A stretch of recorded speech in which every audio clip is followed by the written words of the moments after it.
Hello বন্ধুরা, আমি সঙ্গীতা। আশা করি আপনারা সকলেই ভালো আছেন। আজ 2রা সেপ্টেম্বর মঙ্গলবার, সময় এখন সন্ধ্যে 7টা বাজে। বাগানে আজকে কাজ করব কি, এত বৃষ্টি হচ্ছে। গতকাল থেকে ভোরের দিকেও প্রচণ্ড বৃষ্টি হয়ে গিয়েছে, এখন একটু থামতে, তবে এখনও কিন্তু ঘন মেঘ রয়েছে। বৃষ্টি এখনও হবে, শুনছি যা দুদিন থাকবে। গতকাল ছেলেকে নিয়ে এই নেটটাকে টাঙিয়েছিলাম, এখন সেই নেটটার মধ্যেই আমি দড়ি দিয়ে লতানো গাছগুলোকে তুলে দেবো। এখানে করলাও গাছ আছে, উচ্ছে আছে, ঝিঙে আছে এবং লাউ গাছও আছে, তবে লাউ গাছগুলো ছোট ছোট রয়েছে। বৃষ্টির জল অনেকটাই ধরে রেখেছি, এই প্লাস্টিকের মধ্যেও 4টি জমেছে, কারণ এর তলাতে মাটি শুকনো করতে দিয়েছিলাম, সেটাই চাপা দিয়ে রেখে দিয়েছিলাম। যাই হোক, বৃষ্টিতে কয়েকদিন হবে, চাপাই থাক। বৃষ্টি কমলে আবারও একটু রোদ খাইয়ে নেবো, যদিও বা ঝুরঝুরেই রয়েছে, কোনো অসুবিধা হবে না। আজ সকালবেলায় আমি একবার এসেছিলাম লাউ ডগা কাটতে, তাও ভাবলাম পুরো গাছটাই তুলে নেবো, কিন্তু অল্প একটু কাটতে না কাটতে বৃষ্টি চলে আসতে পুরো গাছটা কাটা হয়নি। তাই জন্যই এখন নেতিয়ে পড়েছে। যেহেতু আমি লাউয়ের পাতার ভর্তা বানাবো, সেই জন্যই আমি অতটা তুলেছিলাম। আর তাছাড়া ওই গ্রো ব্যাগটার মধ্যে গরমের লাউ গাছ ছিল, যেটা তুলে আমি শীতের লাউ গাছ বসাবো। শীতের ফলনটা তাতে ভালো আসবে, গরমের লাউতে লাউ আসবেও না। আর অনেক ডগা পাতাও খেয়েছি, আরও অনেক গ্রো ব্যাগগুলো যেগুলোর মধ্যে শাক পাতা রয়েছে সেগুলোও খালি করব। আর সাথে এই কচু শাকগুলোকেও ধীরে ধীরে তুলে নিতে হবে, খেয়ে ফেলতে হবে। আসলে বাগানে এত শাক থাকে, কোন দিন কোন শাকটা করবো এটাই হচ্ছে ব্যাপার। অনেক সবজিও থাকে, ফল টলও থাকে, সেই জন্য আর মনে করে করা যায় না। যাই হোক, ছাদ বাগানের অবস্থা তো ভীষণই খারাপ হয়ে গিয়েছে, পাতা ঠাতা পড়ে চারিদিকে অগোছালো। এই কদিন অনেক রোদ উঠেছিল, আর সাথে এই যে এতদিন পর যে আবারও বৃষ্টি শুরু হলো, এতে কিন্তু অনেক উপকারই হলো। অনেক ছোট ছোট চারা যেগুলো বেরাচ্ছে সেগুলো কিন্তু তাড়াতাড়ি করে বেড়ে যাবে। সাথে যে বীজগুলো এখনও জার্মিনেট হয়নি, সেই বীজগুলোও কিন্তু তাড়াতাড়ি করে জার্মিনেট হয়ে যাবে এবং ছোট চারাও বেরিয়ে আসবে।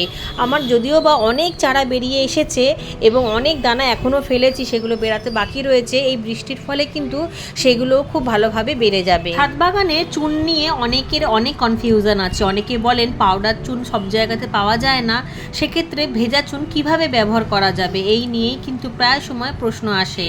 এই দেখুন, এটা কিন্তু আপনাদের জন্যই আমি ভেজা চুন আনিয়েছি আজকে। অল্প একটু 1 চামচ মতো, দেখলেন তো কতটুকুনি নিয়েছি আমি, সেটাই 1 মগ জলের মধ্যে ভালোভাবে মিশিয়ে নেব। এর থেকে বেশি দেবো না। এই 1 মগ জলটাকেই কিন্তু আমি 10 থেকে 15টা গাছের মধ্যে, গাছের গোড়ায় দিয়ে দেবো, গাছের মধ্যে না, গাছের গোড়ায় গোড়ায় ছিটিয়ে দেবো।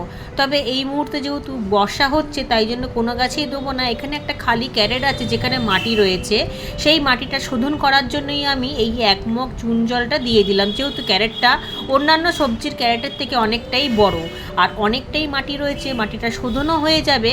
অনেকেই বলেছেন যে পাউডার চুনটা যেহেতু সব জায়গাতে পাওয়া যায় না, অনলাইনে পাওয়া যায় কি না সেটা আমি জানি না, আমি কোনোদিনও সার্চ করে দেখিনি, তবে পানের দোকানে পেয়ে যাবেন।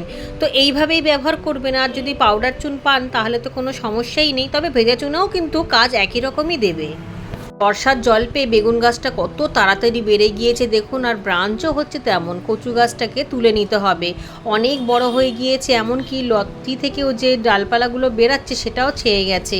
আবার ওই ড্রামটার মধ্যেও কিন্তু একটা লাউয়ের চারা উঠেছে। আর এই দিকের গাছটাতে ভেবেছিলাম লতি এখনও পর্যন্ত আসেনি কেন, আজকে দেখছি এখান থেকেও কিন্তু লতি ওঠা শুরু হয়ে গিয়েছে। এই দেখুন, 2টো লতি বেরাতে শুরু হয়েছে।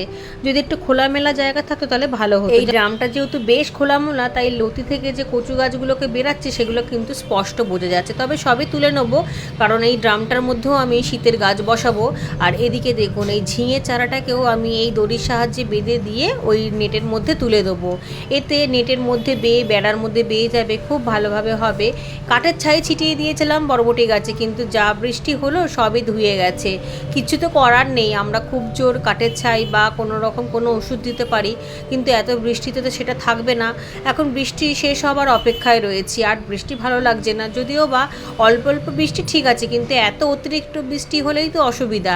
ছাদ বাগান পুরো ভেজা, কোনো কাজই করা যাচ্ছে না। তবে ছাদ বাগানে মোটামুটি সমস্ত গাছই এখনও পর্যন্ত ঠিক রয়েছে, সাথে চন্দ্রমল্লিকাগুলোও কিন্তু খুব ভালোভাবে ঝাঁকড়া হয়ে বাড়ছে। তবে এত বৃষ্টি হলে কিন্তু মুশকিলে পড়া যাবে। তবে বৃষ্টি কমলেই কিন্তু প্রচুর কাজ রয়েছে। সমস্ত ছাদ বাগান ঝাঁট দিয়ে যত পাতা রয়েছে সেগুলো সব শুকনো করতে হবে। আরও অনেক শুকনো পাতা আছে যেগুলো আমি নিচে 3তলা দোতলা ছাদে এক সাইডে রেখে দিয়েছি চাপা দিয়ে। আরও অনেক গাছ আছে যে এখান থেকে মাটি পাবো, টব পাবো, গ্রো ব্যাগগুলো খালি করতে হবে। এপাশে লঙ্কা গাছে কাঠের ছাই ছিটিয়ে দিয়েছিলাম, বৃষ্টিতে দেখুন সব ধুয়ে পুচে গেছে। আর লঙ্কা গাছের তো প্রবলেমই, একটু যদি ছাড় পায় তাহলেই কুঁকড়ে যায়। এদিকের একটা ছোট চারা আছে, যেহেতু খুবই ছোট চারা তাই জন্য টব ঢাকা দিয়ে রেখেছি যাতে বৃষ্টির আঘাতে চারাটা মারা না যায়। এদিকেও একটা ঝিঙের চারা রয়েছে, সাথে এই পাশে গ্রো ব্যাগটার মধ্যে রয়েছে 3টে মিষ্টি কুমড়োর চারা। এগুলোও কিন্তু বৃষ্টির জল পেয়ে দিব্যি বাড়ছে। একটু বড় হলে নেটের মধ্যে তুলে দেবো, বেড়ার সাহায্যে ভালোভাবে ছড়িয়ে যেতে পারবে।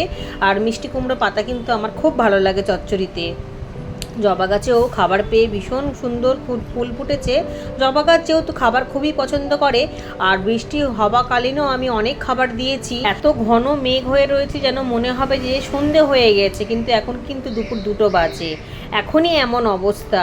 নিচে এখনও প্রচুর কাজ রয়েছে, সেই কাজগুলোকেও ধীরে ধীরে সেরে ফেলতে হবে যতক্ষণ বৃষ্টিটা একটু কম আছে। তার আগে ছাদে আর এক পাশেও যেতে হবে। বরবটি গাছ, পুঁই গাছ, ঝিঙে গাছ, শসা গাছ যেগুলো একসাথে রাখা রয়েছে সেগুলোর কি অবস্থা সেটাও একবার দেখে নিই। এই দেখুন এই বস্তাগুলোর ব্যাগগুলো, এগুলোর সমস্ত কিন্তু ফুটো করা রয়েছে তলায়, কারণ তলায় ফুটো না করা থাকলে এত বৃষ্টির জল জমে গাছ কবেই পচে যেত, গোড়া পচে গিয়ে গাছ নষ্ট হয়ে যেত। এই দেখুন মাথাটা কেটে দিয়েছিলাম, সেখান থেকেও ব্রাঞ্চ বেরাচ্ছে। সমস্ত গাছেরই মাথা কেটে নিয়েছিলাম, তবে ছোট গাছের মাথা কাটতে নেই, একটু বড় হলে তবেই কাটতে হয়। ওই 2 হাত মতো হলেই মাথাটা কেটে ফেলতে হয়। সেটা তো আমি কদিন আগে আপনাদেরকে দেখিয়েছি। সাথে পুঁই শাকগুলোর চেহারা একদমই ভালো হয়েছে। কদিন আগে একদম সরু সরু হচ্ছিল, যেহেতু অনেক সবজির খোসা দিয়ে দিয়েছি তাই জন্য সেখান থেকে খুব ভালো খাবার পেয়ে গিয়েছে, এবং পাতাগুলো তো বড় বড় হচ্ছিলই, সাথে ডগাগুলো দারুণ বড় বড় হচ্ছে এবং মোটা মোটা হচ্ছে। এখান থেকে শীতের সময় কিন্তু অনেক পুঁই মিটলি পাবো, আর পুঁই মিটলি খেতে কিন্তু আমার খুব ভালো লাগে। অনেক ফুলও তুলে নেবো। সকালবেলার দিকে তো কয়েকটা ফুল তুলতে না তুলতেই ভীষণ জোরে বৃষ্টি চলে এসেছিলো, তেমন ফুলও তুলতে পারিনি, তাই গোপালকে অল্প কিছু দিয়েই আমি পুজো দিয়েছি, সাথে অন্যান্য ঠাকুরকে। এখনও বৃষ্টি পড়ছে, তবে বৃষ্টির পরিমাণটা কম আছে, তাই সব ফুলই তুলে নেবো। বিকালবেলা যখন সন্ধ্যা আরতি করব তখন সেই সমস্ত ফুল দিয়ে ঠাকুরকে পুজো দিয়ে দেবো।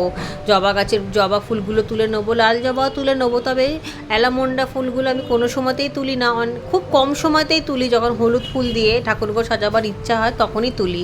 ভুটানি টগরও একটু তুলে নেবো, সাথে নয়নতারা ফুলও কিছু তুলে নেবো। একটা ওড়না ভরে গিয়েছে দেখুন ফুলেতে, দেখতেও কত সুন্দর লাগছে। জবাগুলোর সাইজও ভীষণ ভালো, খাবার পেলে জবা গাছে ফুলের সাইজ কিন্তু বড় বড়ই হয়।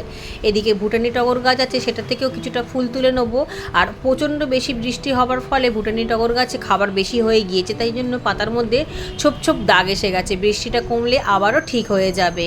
অতিরিক্ত বৃষ্টি অনেক গাছই পছন্দ করে না। চলুন তাহলে নিচে যাওয়া যাক। নিচে গিয়ে আবার গ্রো ব্যাগগুলোকে ছিদ্র করতে হবে, যেগুলো কালকে অনলাইন থেকে এসেছে। এই কদিন টানা রোদ উঠেছিল, সেই জন্য সর্ষের খোল ভিজিয়ে দিয়েছিলাম, কিন্তু হঠাৎ করেই যখন শুনতে পাই যে আবারও বৃষ্টি হবে তখন আমি সেই জোগাড়টাও করে নিয়েছি।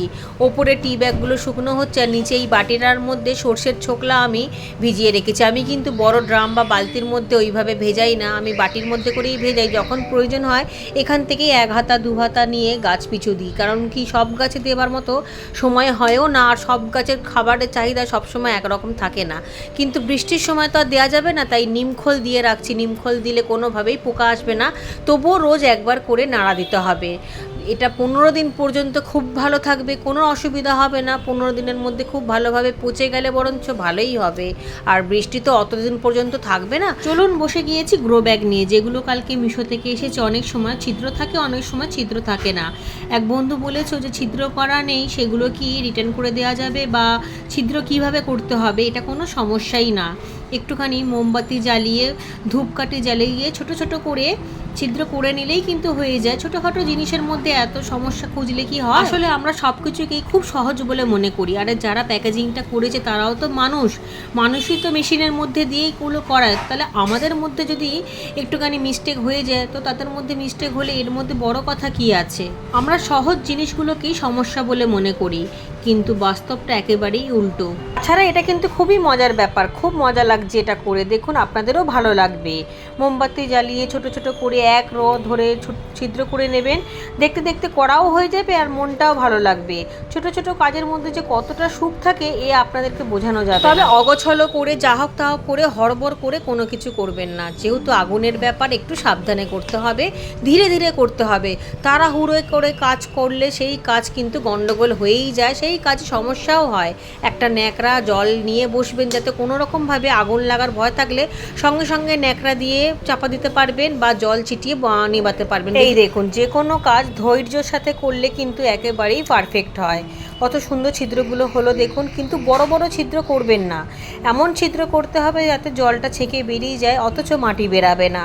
আর ছিদ্র তো অতি অবশ্যই করতে হবে, কারণ ছিদ্র না করলে গাছে যখনই জল দেবেন সেই জলটা জমে গিয়ে গোড়া পচে গিয়ে গাছ নষ্ট হয়ে যাবে। সেই জন্য ছিদ্র আমি সবসময়তেই করে নিই, যতই ছিদ্র থাক না কেন আমি এক্সট্রা করে 3-4টে ছিদ্র করে দিই।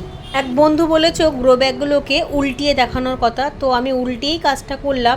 এই দেখো কীরকমভাবে উল্টিয়ে করলাম, আর কোনো ছিদ্রের দরকার নেই, ছিদ্রগুলো এপার ওপার দেখা যাচ্ছে। এবার খুব সহজেই এর মধ্যে আমি গাছ করতে পারবো। তবে এখন আমি দেখাতে পারলাম না, বৃষ্টি হচ্ছে, তাই বৃষ্টিটা কমুক, মাটিগুলো একটু শুকাক, তখন আমি দেখিয়ে দেবো যে কীভাবে এই গ্রো ব্যাগগুলোকে ভরবো এবং কি গাছ করছি, সবই কিছুই আপনাদের সাথে শেয়ার করব। আর এক বন্ধু জিজ্ঞাসা করেছো যে কোন অনলাইন থেকে সার অর্ডার করলে ভালো হবে, তো আমার মনে হয় যে অর্গানিক বাজার থেকে সার অর্ডার করলে মনে হয় ভালো হবে। একটু দামটা বেশি হবে কিন্তু ভালো হবে। মিশো থেকে অন্যান্য জিনিস নিলেও নেওয়া যায়, তবে ভার্মি কম্পোস্টটা একটু ভালো জায়গা থেকেই নিতে হবে। সবাই খুব ভালো থাকুন এবং সুস্থ থাকুন।